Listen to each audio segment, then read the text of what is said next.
Welcome.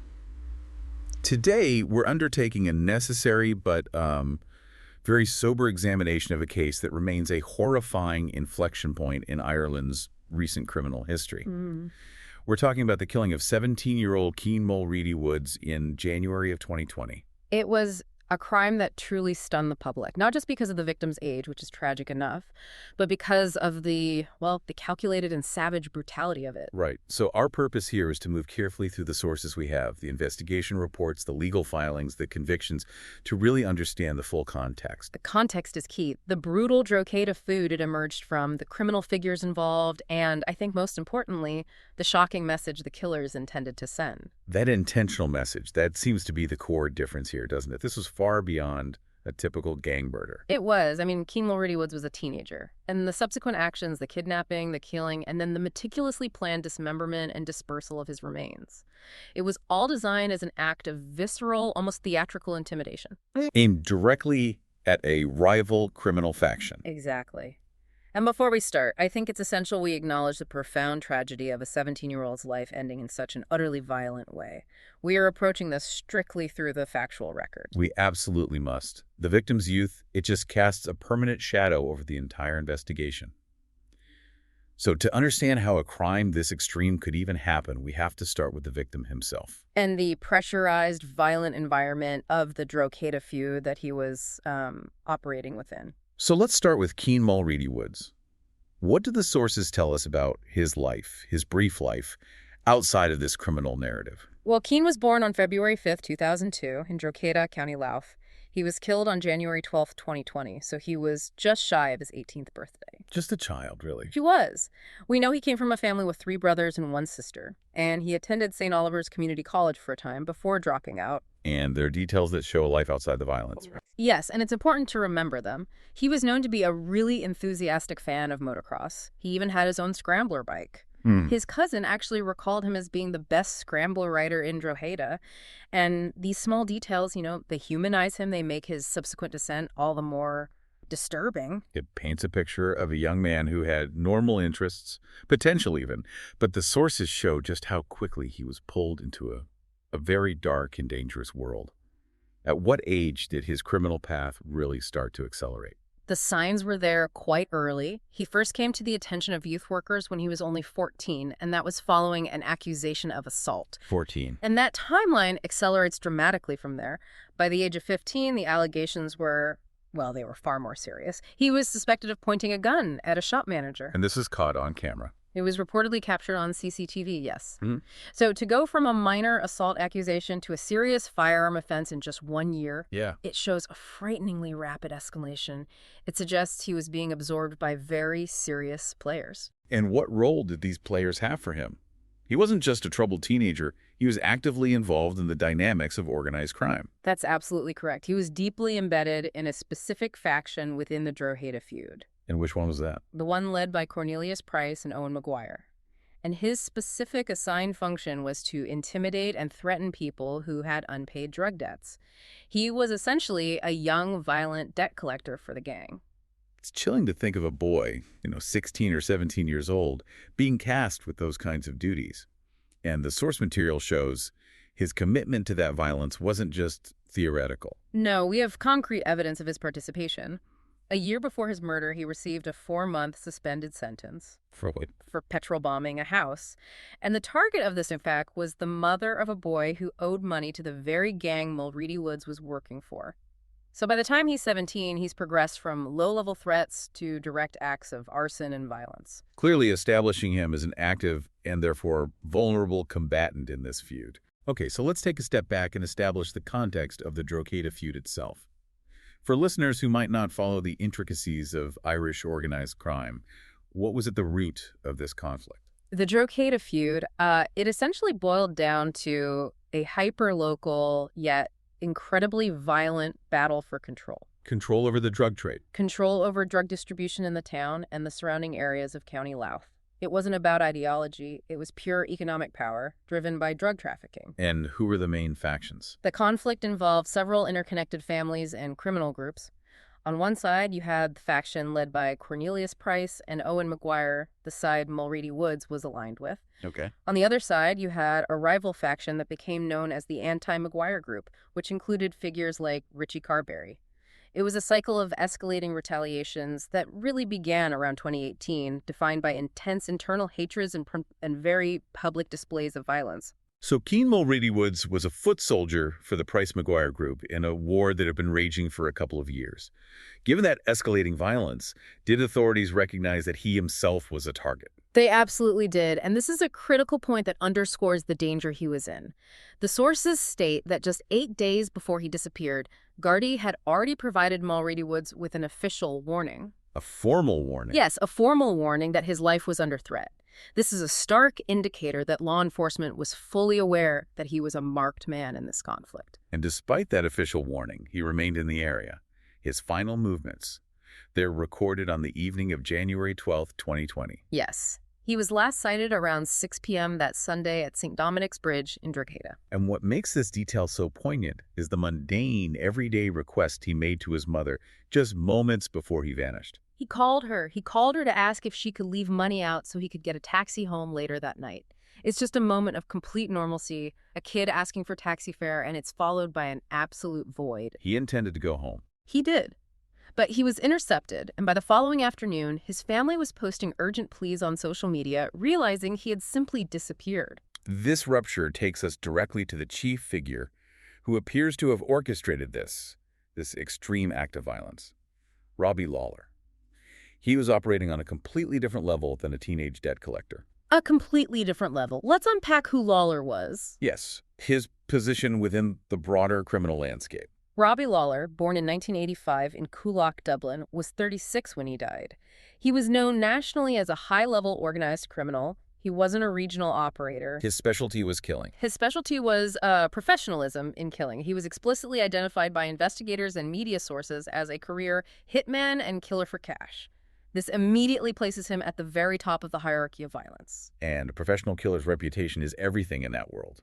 The sources confirm he was suspected in a number of previous high-profile gangland hits. That's right. One major crime often linked to him was the 2018 murder of Ken Finn. And for context, who is Ken Finn? Ken Finn was the right-hand man of a hugely significant Dublin crime boss, a figure who is only referred to in the sources as Mr. Big. Mm-hmm. The ability and, frankly, the audacity required to successfully execute an associate of Mr. Big. It cemented Lawler's reputation. As someone untouchable. Untouchable, highly skilled, and crucially, someone who took contracts that went against major national figures. This background is essential because it tells you exactly how highly Lawler valued his reputation for ruthlessness.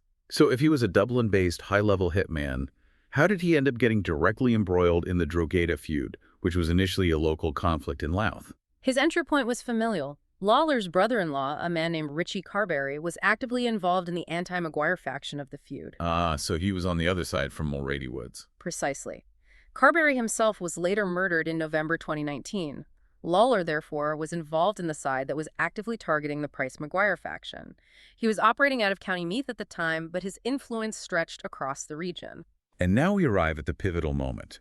The specific personal motive that seems to have transformed this feud-related killing into something highly personal and symbolic. Yes. This goes back to Lawler's need to protect his reputation. There was a direct personal offense that Lawler felt he needed to answer with absolute, uncompromising brutality. Exactly. Shortly before the murder, Lawler was involved in a court case. He'd just been released from custody after being acquitted of some serious charges related to threatening his ex-girlfriend and her family. And while he was out celebrating his release, he was ambushed and humiliated. He was mugged by a group of teenagers.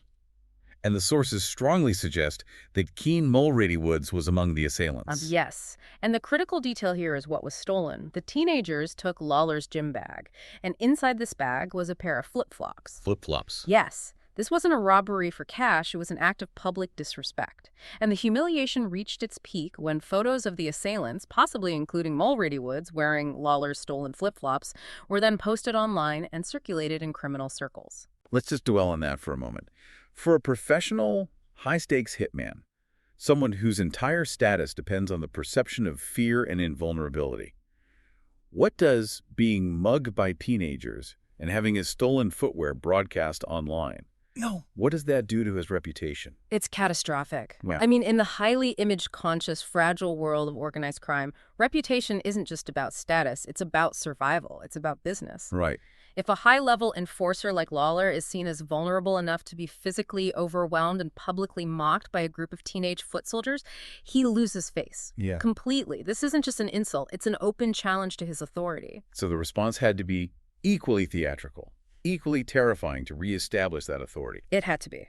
Which explains the specific violence that followed. The crime had to be not just a murder, but a horrifying public correction, designed to make those flip-flops the last thing anyone ever associated with that moment of humiliation. That is the expert analysis of the motive, the extreme nature of the crime, the dismemberment, the deliberate distribution of body parts.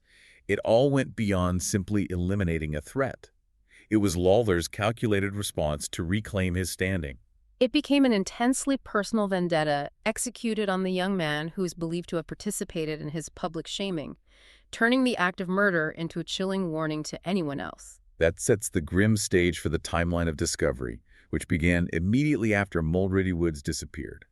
And the pacing of these discoveries was shocking. It was incredibly fast. The first shocking discovery happened on Monday, January 13th, 2020, just one day after he was last seen. One day.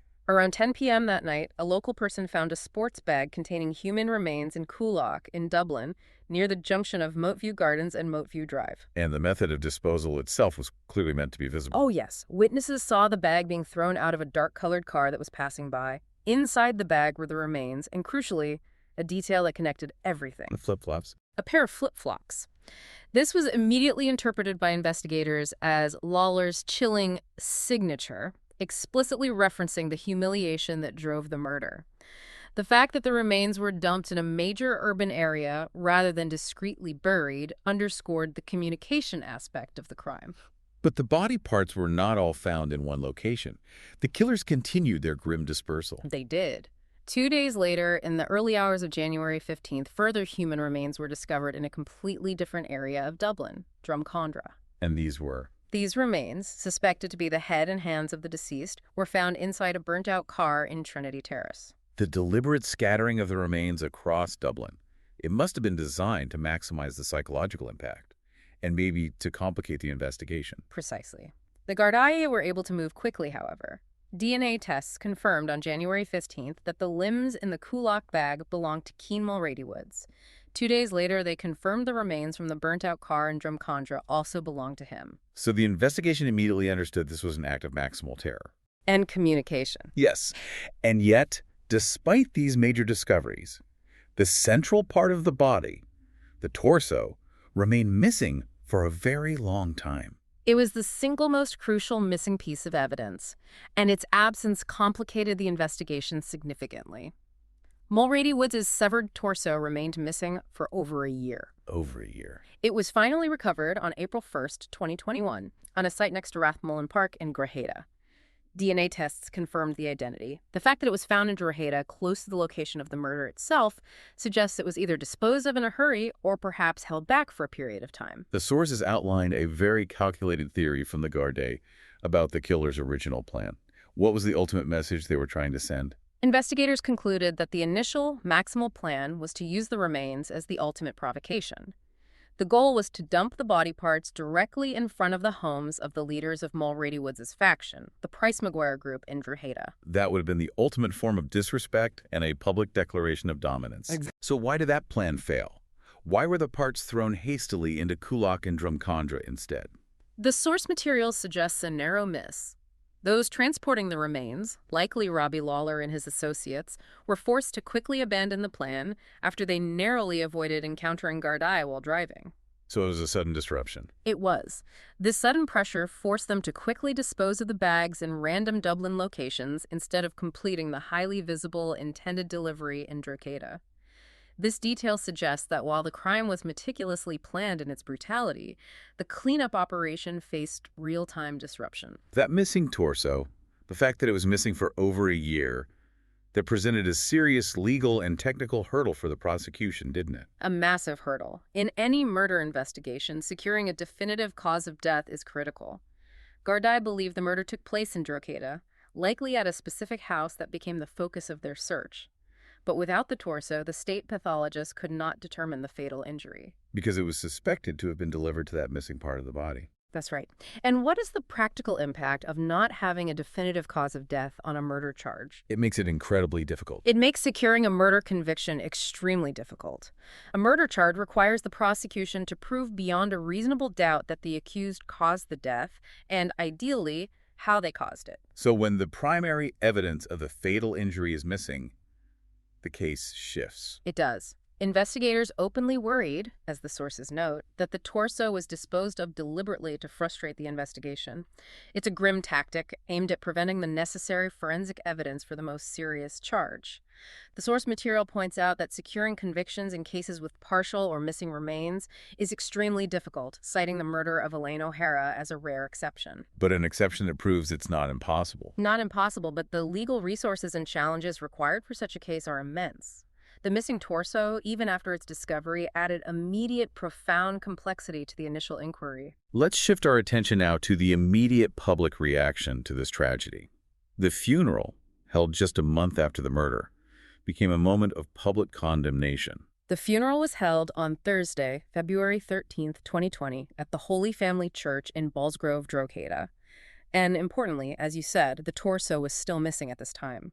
Several hundred people attended. And the priest, Father Phil Gaffney, used his homily not just to mourn the victim, but to issue a powerful public challenge to the criminal gangs. It was a very strong rebuke. He explicitly condemned the killing and the feud violence. He spoke movingly about the deceased, describing him as, and I'm quoting here, young and naive enough to fall in with the wrong people, not knowing or anticipating the dire consequences. Which speaks to the community's view of the victim as someone who was groomed and exploited. I think so. The priest also used the service to try and reach other young men who might be on a similar path. What did he say? He was unequivocal. He stated his explicit hope that Keane Mulready-Woods' death would serve as a severe warning to other young teenagers who are being groomed by the ruthless criminals. He warned them that the promise of money and gifts will inevitably end in tragedy. He also addressed the issue of drug use in the community. He did. He directly argued that those who take illegal recreational drugs are fueling the very violence and feuding that led to this atrocity. He connected the consumer demand directly to the supply chain of violence. Yet, despite this plea for peace and reflection, the environment outside the church remained hostile and tense. The tension was palpable. Gardaí had requested the media stay outside the church, but journalists gathered nearby. When the funeral procession arrived, the mood turned aggressive. One young man broke away from the crowd, approaching the media and threatening to break their cameras if they didn't leave. Later, two other men ran toward the press, shouting abuse and calling them scum, and the Gardaí had to intervene. It highlights the fear and anger and suspicion within the community. It really does. This intense pressure cooker environment leads us to the unexpected end of the chief suspect, Robbie Lawler, which happened less than 3 months after the murder. Yes. Robbie Lawler was shot dead on April 4th, 2020. He was 36 years old. The shooting took place outside a house in Betna Drive in Ardoyne, North Belfast, just before noon. And this event dramatically altered the entire landscape of the investigation. What do the sources tell us about the circumstances? Why was he in Belfast? He had traveled to Belfast that morning, apparently to collect debts, which suggests he was still actively involved in his organized crime business, despite the immense heat he was facing. And like Mulready-Woods, Lawler had been formally warned by Gardaí that his life was in imminent danger. He had, yes, before he made that trip. And he was facing threats from multiple extremely powerful sources. Absolutely.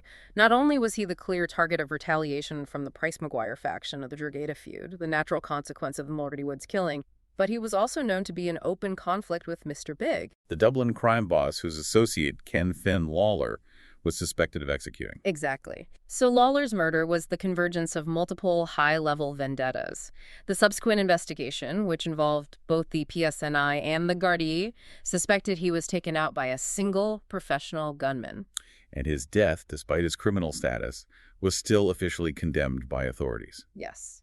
Detective Sergeant Jason Murphy issued a statement condemning the murder, highlighting the extreme danger it posed to the local community in Belfast, and pointing out the unnecessary strain on resources, especially as it occurred during the initial lockdown phase of the COVID-19 pandemic. Right.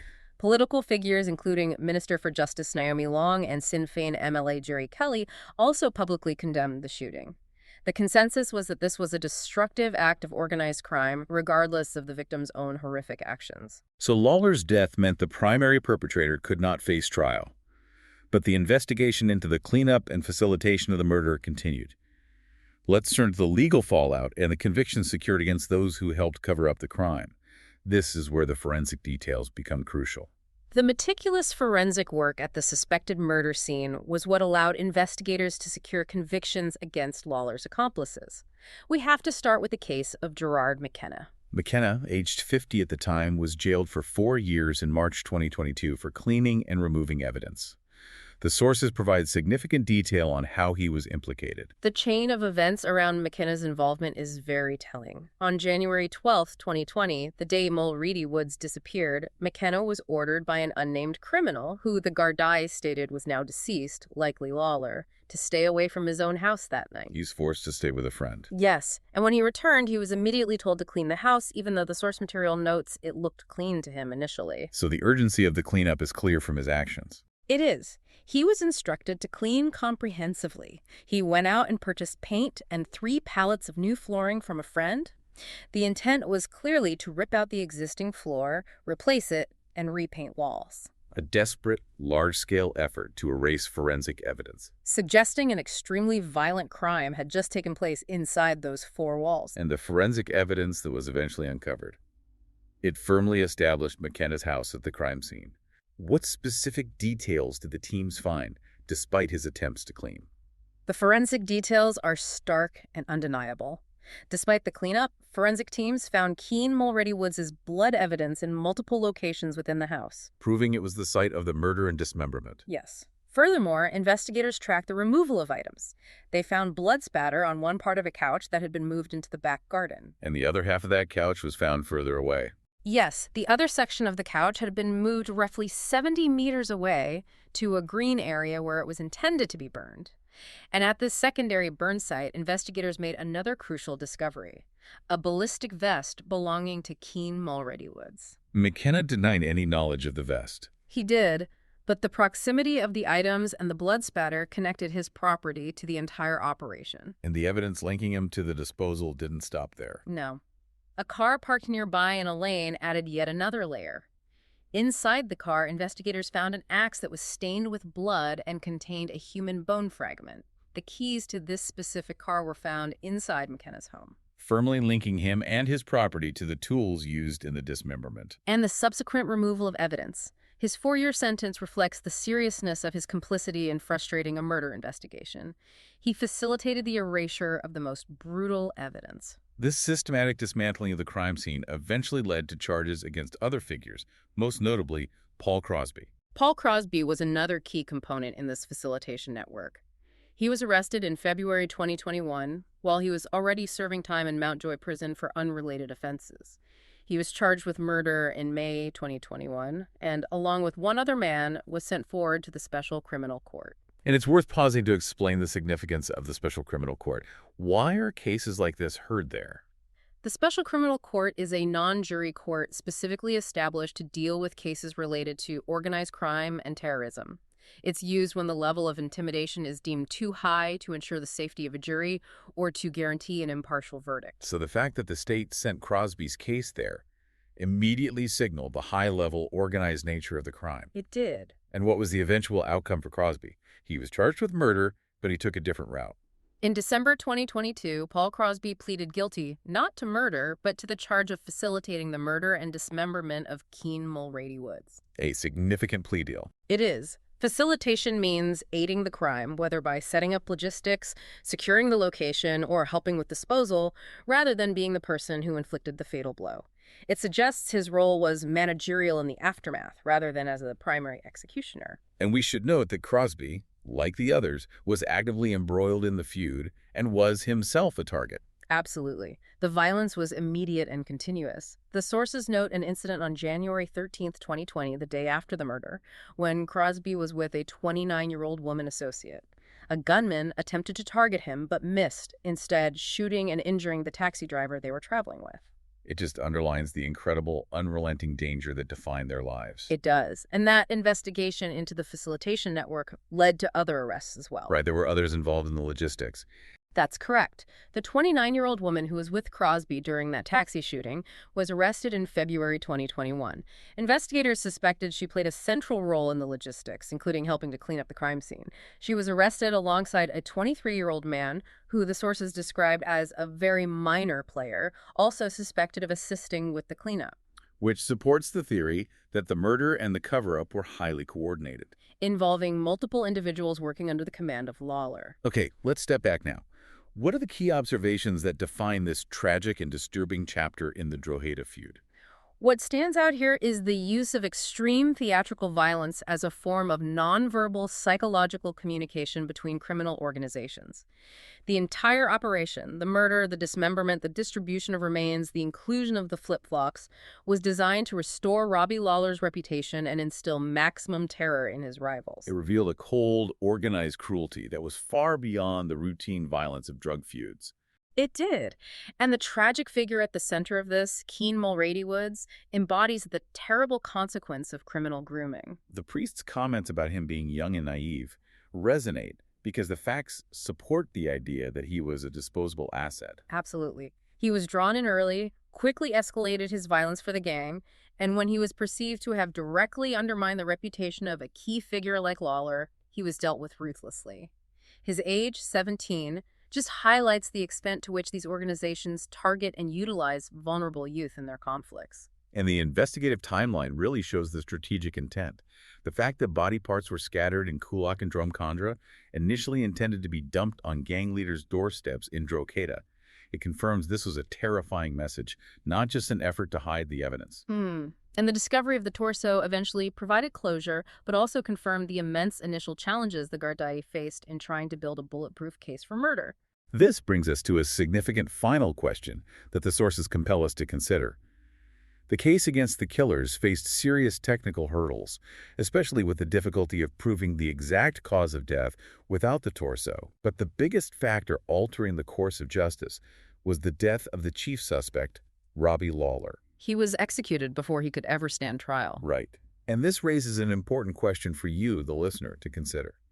What are the broader challenges presented to the judicial system when the main orchestrator of a major organized crime killing is summarily removed from the legal process? Does the inability to try the key individual, the one who set the motive, provided the command, and executed the crime, make it impossible for the court to establish a full, verifiable sequence of events? And how does that absence potentially limit the accountability applied to those, like Paul Crosby and Gerard McKenna, who only played critical roles in facilitating this terrible crime? It's a complex and provocative thought. One that lingers long after the headlines fade. We appreciate you exploring this sensitive material with us today. Thank you. Thanks for listening.